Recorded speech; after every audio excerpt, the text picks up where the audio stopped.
संघर्षाच्या व्हिडिओमध्ये तुमचं मनपूर्वक स्वागत करते। तर एक या संघर्षासाठी चॅनल लाईक सबस्क्राईब करायला विसरू नका।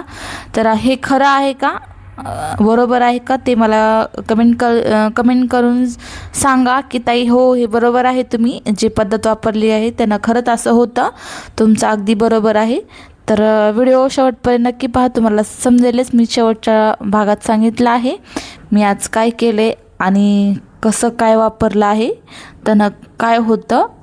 तर चला, तर मग आता सकाळची रुटीन म्हटलं की भाकरी वगैरे करायला घेतल्या।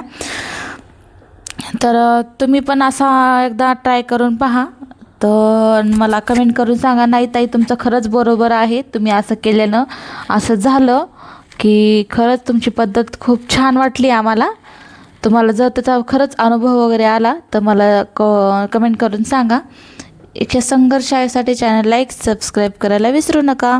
चला, तर मग आता इकडं डाळ लावायची होती मला तुरीची, आणि इकडं कुकर लावून घ्यायचं होतं तव्यावर का नाही, मला कडक कडक भाकरी करायला ठेवायची होती। मग कडक कडक अशी भाकरी करून घेतली, कारण की गॅस वगैरे बंद केलं तर तवा जरा असा गरम असतो ना, तर त्याच्यात मला भाकराचा पापडा कडक कडक करून घ्यायचा होता। मग मी भाकर काय केली, तव्यावर वगैरे ठेवून घेतली। तर खरंच आईचं आयुष्य कसं असतंय ना, माणूस म्हणजे आईचं आयुष्य कसं आहे बघा, त्या लेकरापुढी सर्व काही विसरून जाते, कामापुढी घरापुढी। तर असं असतं आईचं आयुष्य, ते काय आपल्याला कधी कळत नाही। आई झाल्याशिवाय माणसाला आईचं आयुष्य कळत नाही, हे मत खरं आहे। त्यानंतर मग काय, अशा मिरच्या तिखट होत्या ना, ह्या खरंच दिसतात तर तुम्हाला ओळखूच आल्या असताना, खरंच मिरची खूप तिखट आहे। आणि त्यानंतर मग मिरच्या लसूण मी तव्यावर भाजायला घेतल्या, लगेच गरम तव्यावर झाकून ठेवलं, कारण की चेहरे वगैरे येणार नाही आपल्या। मिरच्या वगैरे भाजणं झालं तर लगेच मग एका खलबत्त्यात ठेसायला घेतलं। त्याच्यामध्ये का नाही मी आपलं हे लसूण आणि छानपैकी लसूण, जिरे, कोथिंबीर, कोणी कोणी ह्याच्यात टमाटर पण वापरतं।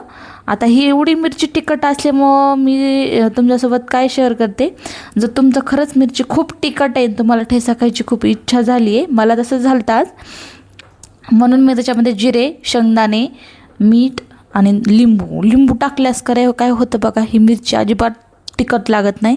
आपल्याला जितकं तिखट पाहिजे का तितकं तिखट लागतं।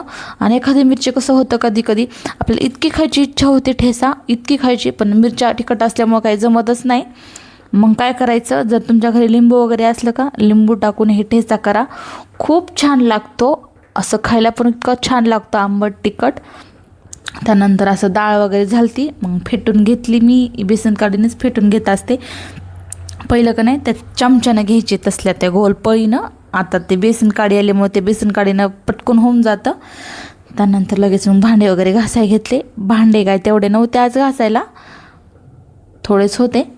नंतर कुकर वगैरे घासून घेतलं, म्हणजे भांडे वगैरे स्वच्छ झाले की मग असं कसं जेवायला पण चांगलं वाटतं।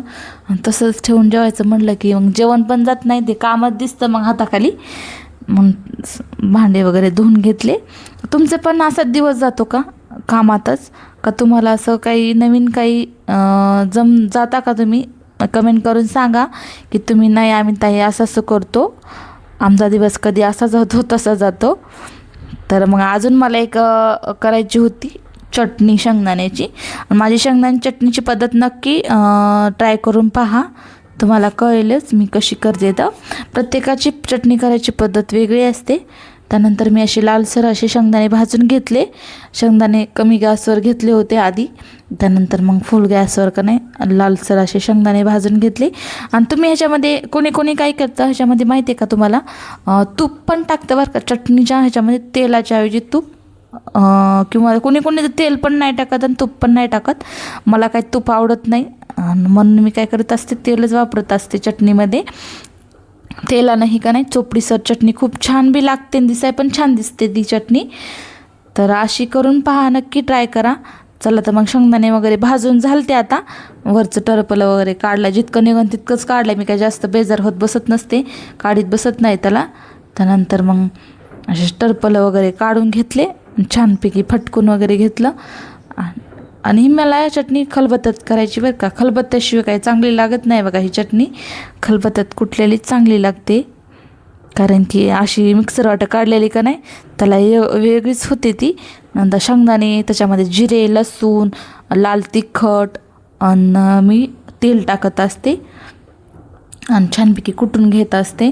आणि कसं मिक्सर काढली चटणी कशी वेगळीच टेस्ट लागते आणि जशी कुटलेली चटणी असते का त्याची टेस्ट वेगळीच लागते बरं का. तर अशी आणि कसं आहे बघा ह्याच्यावरला खलबत्ता का नाही कुटतच नाही ह्याच्यावरला. मी आमच्या मालकीन आहे का आम्ही जे राहतो का त्यांच्या घरी त्यांचं का नाही खलबत्त्याचं वरचं आणलं होतं त्यांच्याकडं. खूप छान आहे चटणी कुटण्यासाठी. मला 15 मिनिट नाही 10 मिनटं पण लागले नाही चटणी कुटायला, लगेच असं कुटणं झालं पटकन. तर अशा खलबत्त्याच्या ह्याला का नाही असं मोठं जाडसर लोखंडाचं पाहिजे, त्यावेळेस चटणी छान होते. नसता अशा खलबत्त्यावरचं कुटायचं म्हणलं का खूप टाईम लागतो, माणूस पुन्हा हात दुखतात.